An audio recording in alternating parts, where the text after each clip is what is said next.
Je souhaite inscrire dans notre Constitution le rôle du dialogue social. C'est une méthode qu'on n'a jamais vue dans notre pays. C'est un petit changement plus décontracté, moins de stress, je dirais, d'une certaine manière. C'est un rapport de confiance qu'il fallait nouer avec les syndicats. Je pense qu'il est un peu plus à l'écoute des représentants syndicaux qu'il ne découvre pas en arrivant à l'Élysée, ce qui était quand même le cas de son prédécesseur.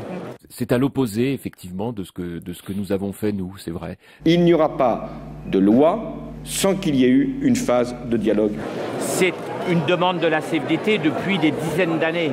Et vous le savez, le président de la République a de l'humour, donc il sait l'exercer aussi, donc décontracté. C'est de la communication. Et en matière de communication, objectif atteint. En matière de décision, alors là, je reste sur ma faim. Le dialogue social, c'est naturel. Le gouvernement auquel j'ai participé l'a pratiqué. En mai 2007, tout le monde a été réuni à l'Élysée. Mais ça, c'est pas brouillé. C'était la lune de miel. Hein. Oui, ça avait bien commencé. Non, mais attendez, et jusqu'à quand? On ne peut pas prendre cette annonce comme un fait acquis. Nous avons d'abord saisi, à la suite des informations qui nous sont parvenues, un expert. La mobilisation du gouvernement, d'Arnaud Montebourg en particulier, est totale. L'opposition sera à ses côtés s'il s'agit d'assumer enfin que la priorité absolue pour notre pays, c'est la compétitivité de notre industrie. Il faut aller vers des efforts en matière de compétitivité.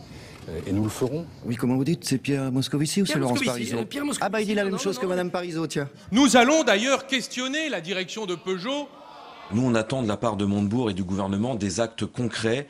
Malheureusement, je crois que pour l'instant, on est en train de faire les choses à froid avec ce terme qui commence à m'exécrer un petit peu, c'est-à-dire les partenaires sociaux. Pardon, mais le MEDEF, aujourd'hui, n'est pas un partenaire social pour des millions de personnes. Tous les plans cachés qui ont été stoppés par la campagne des élections présidentielles, aujourd'hui, on semble être en train d'assister à toutes les mauvaises nouvelles. La direction et le ministre précédent, le ministre Sarkozy, avaient démenti en disant tout ça c'est un document mais c'est pas officiel, c'est un document de travail. Moi je crois que le gouvernement précédent était parfaitement au courant de ce qui se préparait et qu'en réalité il a obtenu le silence de PSA. Vous ne saviez pas que tout ça est un immense complot monté par Nicolas Sarkozy, c'est bien sûr.